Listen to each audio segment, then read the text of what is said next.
el sistema circulatorio, antes de aorta, antes de que se va a pasar la aorta y eso, pero lo que no hasta el muro está ahí. ¿Qué entiende eso? Una red capilar. Eso es intercambio gaseoso. Eso ya es microscópico y eso está en lo más íntimo y profundo en todo mi organismo. Siempre, en cualquier parte, músculo donde yo esté, siempre voy a encontrar eso. Un intercambio porque es una red. Entonces lo que comienza como arteria de gran calibre y empieza a irse como disminuyendo, llega a esa región de esa red capilar, donde termina en arteriola, después sigue la vénula y termina en la vena. Y ahí es donde se da el intercambio. ¿Qué espera usted encontrar si esta es la región de intercambio en el resto de mi organismo? Seguramente a nivel pulmonar, donde tengo que hacer el intercambio de CO2 con oxígeno, ¿qué espera usted encontrar? Lo mismo. ¿Se entiende el concepto? Esto es arteria pulmonar con sangre no oxigenada, los sacos alveolares, intercambio gaseoso y sale por vena pulmonar, sangre oxigenada. ¿Sí o no? Sí. Elemental. Bueno, listo, para terminar. Quiero hablarles, no voy a hacer mayor énfasis, no los quiero neumólogos, pero deben tener un conocimiento mínimo sobre esta historia. Derecha y izquierda, diferencias anatómicas. Voy a empezar por la arteria. ¿Le ve diferencia o no? Sí. Listo. Entonces, diferencias. Arteria pulmonar, realmente de 6 hasta 7 centímetros de longitud. Tiene mayor calibre si la comparo con la izquierda. Ahora, ¿qué espera usted encontrar si usted es arteria pulmonar? Lo voy a hacer tan sencillo, lo más sencillo que ustedes lo puedan entender. ¿Qué va a hacer si usted es arteria pulmonar e ingresa? Ya sabe por dónde ingresa, ¿cierto? Ya sabe de dónde viene. Viene de un tronco de una pulmonar y sabe que hace una bifurcación. De esa bifurcación de la arteria pulmonar, usted espera encontrar ¿qué?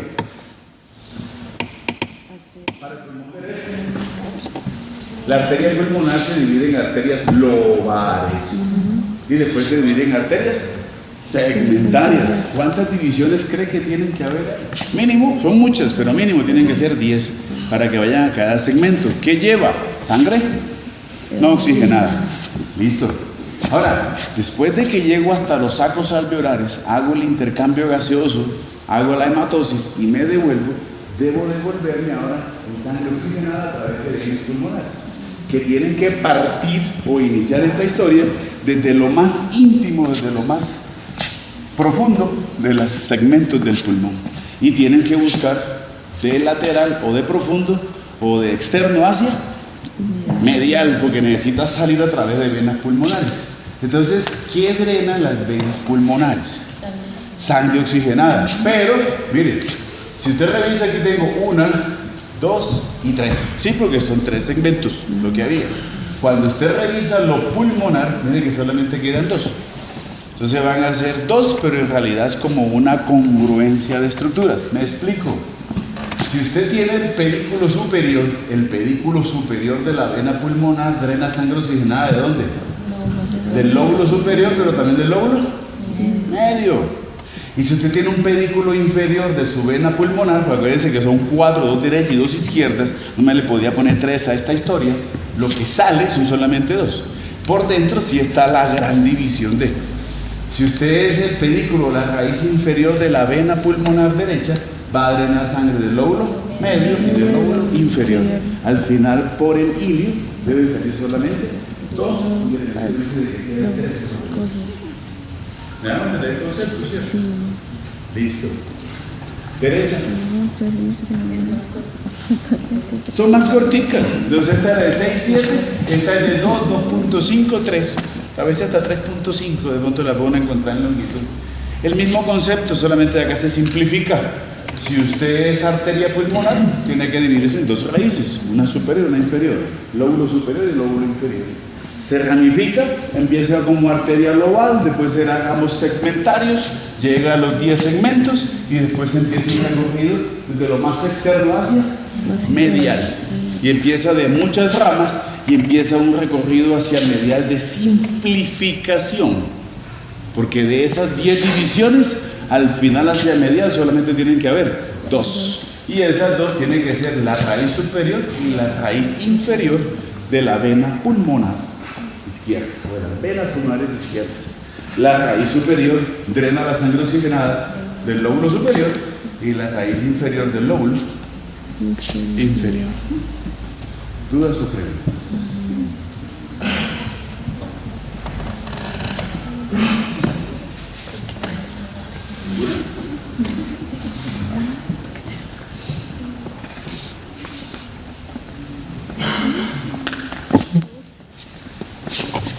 Termine. Irrigación del pulmón. La bronquiales que vimos ayer. Ay, me falta eso. Inervación del pulmón. Lo mismo que vimos ayer, flejo pulmonar. Entonces, ¿qué les vengo a contar? Drenaje venoso y linfático. Drenaje venoso. Esa imagen no es extraña para usted, ¿cierto?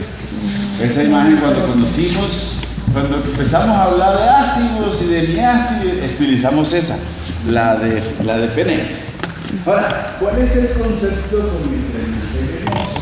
Pulmonar. Pero que también se aplica a los bronquios principales de los izquierdos. ¿Qué dice la literatura?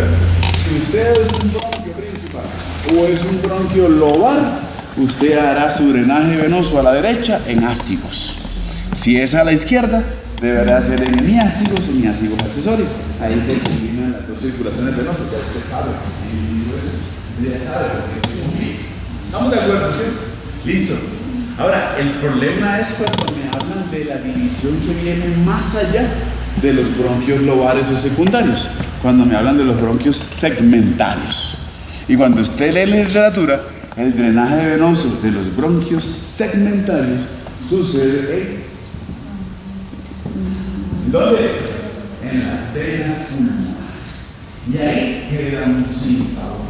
¿Qué sinsabor queda? Que es una sangre no oxigenada que se mezcla con sangre oxigenada que viene por las venas pulmonares. Pero no se preocupe, ese sinsabor tiene un sentido fisiológico. Usted ya lo sabe, yo se lo dije desde corazón. La historia de las venas cardíacas anteriores o venas profundas del corazón, pero más las venas de tercio o venas mías, tienen un sentido. Mezclar sangre oxigenada con oxigenada para bajar la concentración de oxígeno en sangre. Entienda que este es el segundo mecanismo fisiológico que tenemos para bajar la concentración de oxígeno en sangre. Y es esa mezcla de sangre no oxigenada con sangre.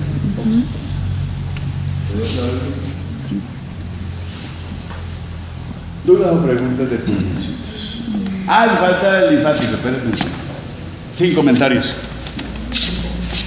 ¿Se pierde o hablo? ¿Dónde comienzo? Comienzo con vasos. No hay ganglios linfáticos en los pulmones. Tengo es una red de vasos linfáticos. ¿Dónde están los primeros ganglios que reciben esos vasos linfáticos intrapulmonares del parénquima pulmonar?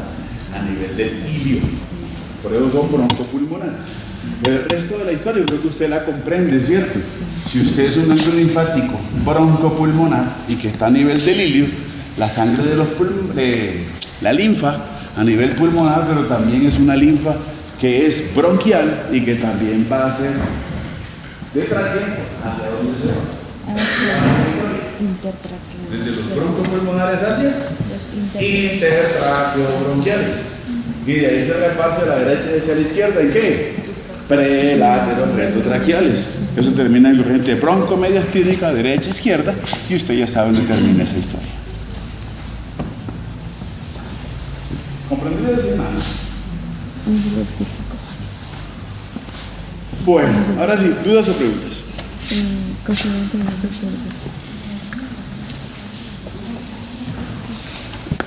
sí. Wow.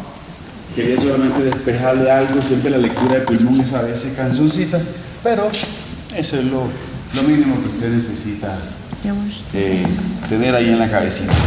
Pero no dejen de leerla también. Profe, en las relaciones de mediastino costal posterior. Espere, ¿cómo es la cosa? La relación de mediastino costal posterior. Fondo de saco pleural mediastino costal posterior. Ajá. Ahí usted hablaba de las intercostales supremas, las arterias. Pero Hay unas no, relaciones de vasos y unas relaciones también venosas y también linfáticas. No, porque es que ya lo que es, si es ácigos o hemiácigos o intercostales, ellas no están dentro del espacio intercostal. O sea, hay unas relaciones con vasos sanguíneos, pero intercostales. O sea, a la hora de que haya una complicación o que se pierde el espacio pleural y quiera hacer compresión, seguramente la compresión que vaya a tener al final, la menos tiene que ser de esas estructuras que están enmarcadas dentro de las costillas, a diferencia de las que están por fuera. Entonces, por eso primero pienso en esa hemiácigos o ácigos, en la intercostal suprema, en la cadena simpática, en los ganglios linfáticos paravertebrales. Aunque los otros sí son relaciones, serán los últimos de ser comprimidos, porque están enmarcados dentro de las costillas. Sin embargo, hay que hacer las dos salvedades. Hay una sintomatología previa inicial por lo superficial antes que lo profundo. ¿Listo? Bueno, muy bien. Sigamos. Hola.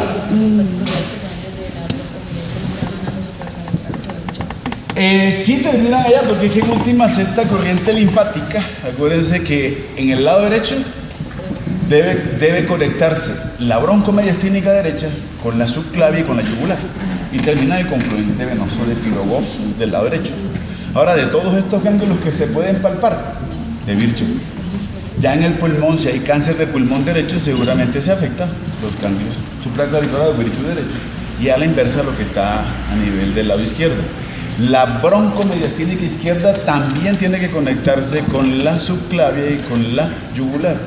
La diferencia es que ella puede llegar directamente al confluente venoso de Pirogov o unirse al conducto torácico.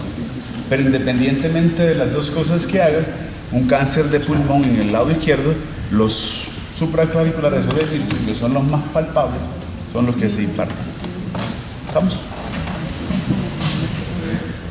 Dígame. ¿La qué?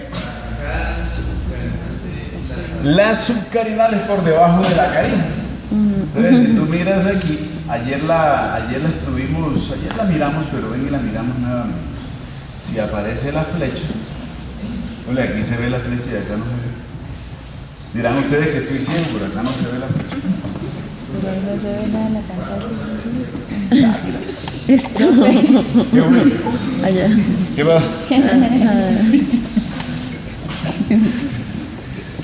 Entonces recuerden lo que hablábamos ayer. Ayer decíamos, son de las arterias bronquiales, las izquierdas nacen como rama directa de la aorta abdominal, pero de la aorta torácica. Mientras que del lado derecho, pues por ser ellas perezosas y por ser flojas, arterias y nervios, hemos conocido que ellos son como perezosos. La arteria bronquial derecha dice, uy no, qué pereza, nacer del lado izquierdo para cruzar línea media e irme a dar irrigación a ese bronquio principal derecho que está por allá lejos. No, qué pereza. Entonces no lo hacen. Pero si yo analizo esta historia y voy pensando en las estructuras más cercanas que tiene el bronquio principal derecho para su irrigación, aparecen estas que vienen por aquí, que van a ser las intercostales posteriores. Por eso en literatura le dicen que la arteria bronquial derecha nace de una arteria broncointercostal. O sea, la intercostal posterior derecha debe encargarse de esa irrigación del bronquio principal derecho y no como rama directa de la aorta. ¿Cuál es el problema entonces? Que es que son dos izquierdas y una derecha. Entonces, como una manera de compensar para que sea todo ecuánime, una manera de compensar esa falta de irrigación por la ausencia de una derecha, se hace una anastomosis. Ahí, mire, esto es la carina, y lo que muestra la tarjeta en esta vista posterior, aquí es una vista también, es esa anastomosis que están habiendo entre las bronquiales derechas e izquierdas. La anastomosis arterial de las bronquiales derechas e izquierdas a nivel de la carina se conoce como arcada subcarinal de la Target-Juting. Juting Andrés.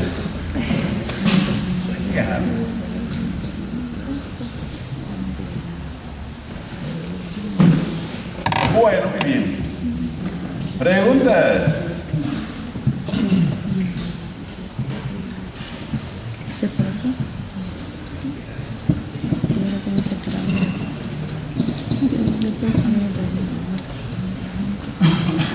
complemento la base con la otra. Ah, ya estaba. Oh. Cobertura de complemento así de. Bueno. Terminamos tórax. Ay, ese amable que no me gusta. Quiero pasar a través del diafragma toracoabdominal. Eso que usted está viendo ahí, el músculo diafragma toracoabdominal. Listo, entonces comienza una historia de esto. Comienza una historia de cavidad abdominal. Pero usted ya sabe que yo, antes de abordar cualquier cavidad o cualquier órgano, tengo que empezar primero con lo más complejo. Y lo más complejo se llama hiperiosis.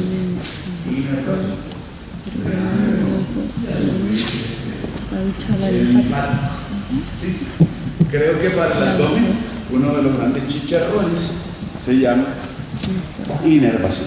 Entonces vamos a comenzar con esa descripción y entendamos entonces esa primera parte. Listo. Entonces, si quiero dar la inervación a vísceras abdominales, pero no solamente vísceras abdominales, también necesito dar la inervación a las arterias, a los linfáticos, necesito dar la inervación a las paredes. Necesito una historia. Y para esa historia voy a buscar protagonistas. Un primer protagonista, mire, usted sabe que entre el pilar principal del diafragma y el arco del psoas, mire por aquí viene esto. Y eso es una continuidad de lo que venía del tórax. Usted la historia la conoció en cuello, la entendió y se enamoró de ella en tórax, y ahora quiero que también se enamore de ella en abdomen. Y esta historia que se continúa ahí se llama cadena simpática. Entonces dejó de ser torácica y ahora se llama cadena simpática lumbar. Cadena simpática lumbar. Derecha e izquierda. En el cuello eran 3, no tenía lógica. En tórax fueron 12, tenía lógica. Ahora en abdomen, siguiendo la lógica, tienen que ser 5. 5 izquierdo y 5 derecho. Si usted es buen observador, usted ya sabe qué es esto que está ahí. Esa sobresaliente es el promontorio. Y ahí en el promontorio termina mi último ganglio simpático lumbar. ¿Qué sigue de ahí hacia abajo? Oiga, se continúa la cadena simpática.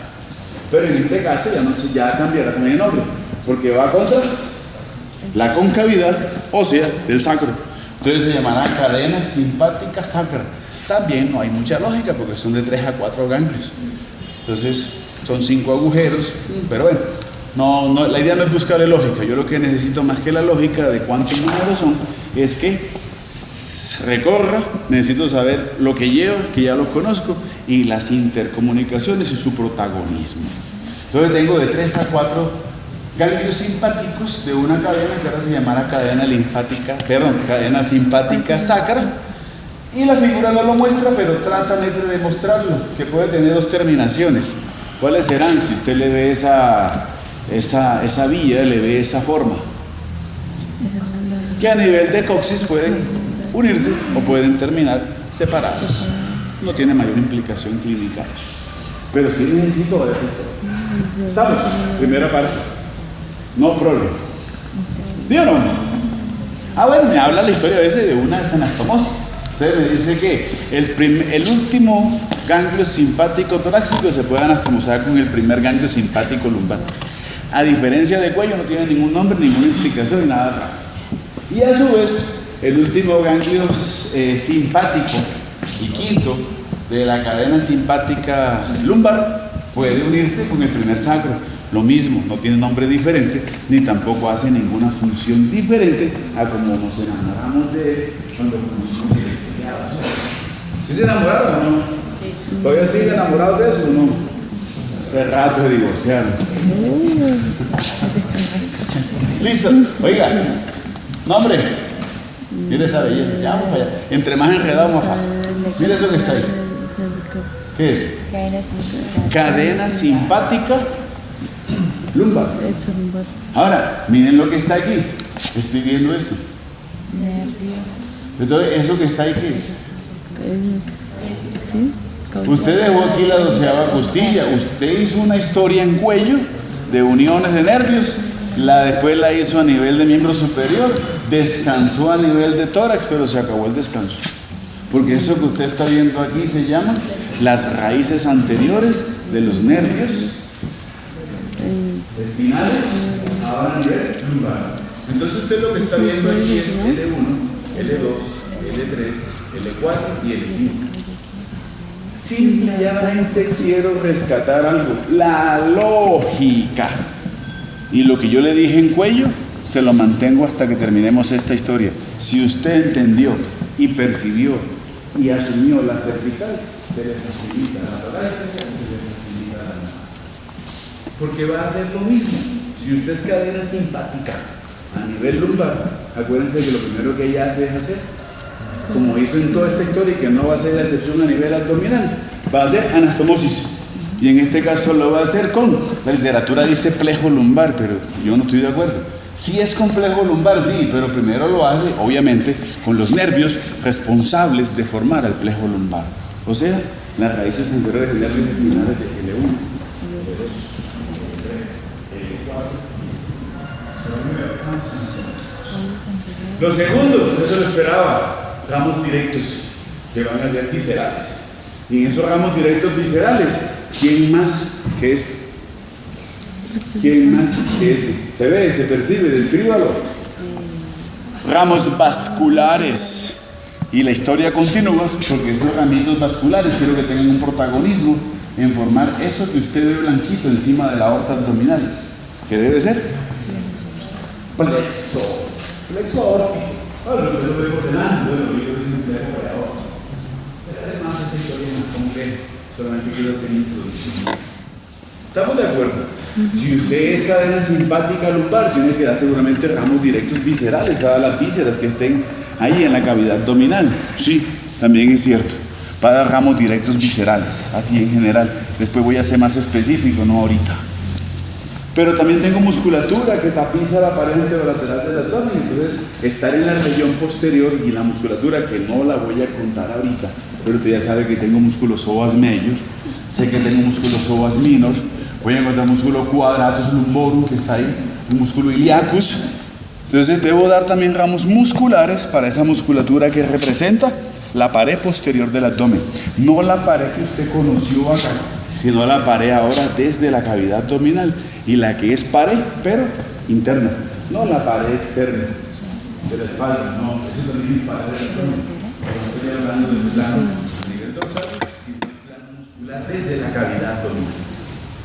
¿Estamos de acuerdo, cierto? Y por obvias razones, la presencia de columna vertebral, ramos óseos. ¿Listo? Sigamos la historia. Eso fue a nivel abdominal. ¿Qué será esto que está aquí? ¿Qué será eso que está ahí? ¿Qué es eso y qué es eso? A ver,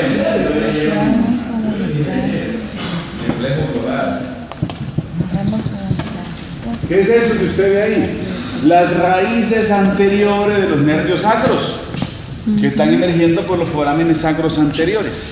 Siguiendo mi historia y siguiendo la lógica, ahora mi cadena simpática sacra que va por la cara anterior del sacro hace anastomosis. Lo esperaba. ¿Qué más sería de ella? Tiene que hacer anastomosis.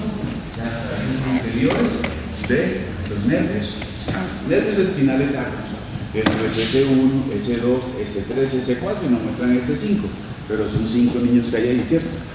Entonces hago anastomosis de la cadena simpática sacra con las raíces anteriores de nervios sacros. S1, S2, S3, S4, S5. ¿Qué más espera usted de una vez estoy abordando pelvis, ¿no? Para tener la idea completa, quiero hacer esta idea completa, la idea, esta historia que comienza hoy y termina mañana, la voy a hacer desde el abdomen hasta miembro inferior. ¿Listo? Entonces, ¿qué sucede aquí a nivel pélvico? Pues necesito también un comando, necesito un manejo, necesito unos estímulos que se encarguen de esa funcionalidad de órganos pélvicos. Usted ya sabe que quiero hacer funcionalidad ahí. Recto, vejiga, órganos reproductores masculinos internos, próstata, vesículas seminales, conducto deferente. Y si es mujer, recto, vejiga ahí, útero con trompas de falopio, ovarios. Entonces necesito hacer ese comando. Ah, bueno. Entonces, la cadena simpática sacra, con esas anastomosis con nervios sacros, tiene que dar ramos o se debe encargar de uno, ramos musculares, ramos vasculares, ramos óseos y ramos viscerales para los órganos que se encuentran dentro de la cavidad pélvica.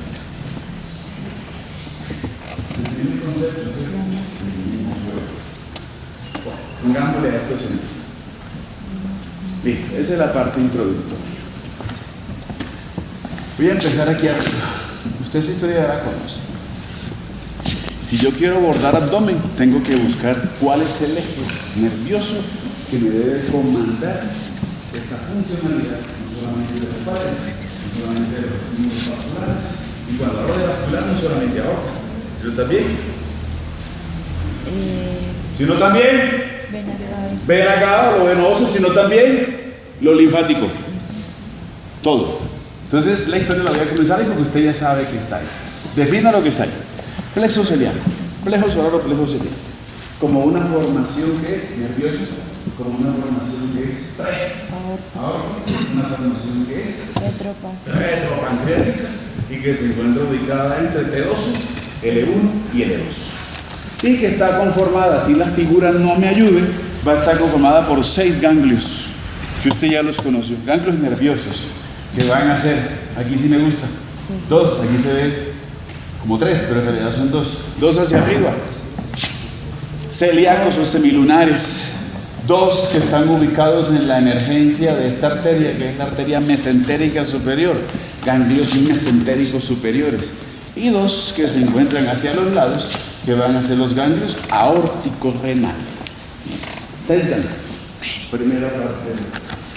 Segunda parte de la historia.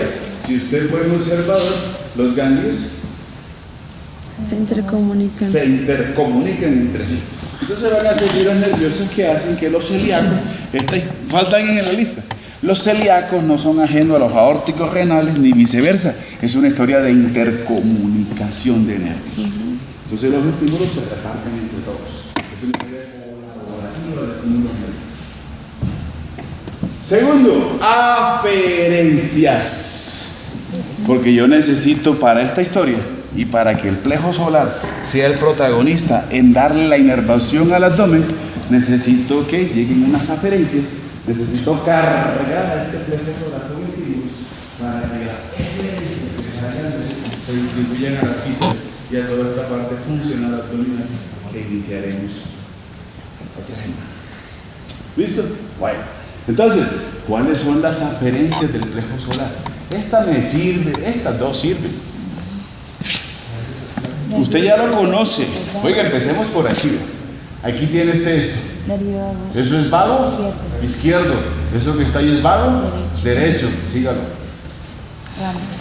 Entonces, bueno, antes de eso voy a hacerlo detalladito para hacerlo más chévere. Entonces, lo que usted ve de antes de hablar de todas las aferencias, quiero decir los específicos que llega a cada cosa en el plejo solar. Entonces yo puedo decir con esta imagen que los vagos, derecho e izquierdo, llegan, terminan y van a hacer aferencias al plejo solar, pero ellos terminan o llegan a los celíacos o semilunares. ¿Listo? ¿Qué otros nervios llegan a cargar a los ganglios celíacos o semilunares que hacen parte del plejo solar? Si usted mira esta historia, usted está viendo aquí esto. Y ve esto que está aquí, y ve esto que está ahí. Usted lo conoce, ¿cierto? El plácnico mayor, menor y el inferior. ¿Quién llega a los semilunares? Y es una aferencia al plejo solar, pero llega a los semilunares. El esplácnico mayor.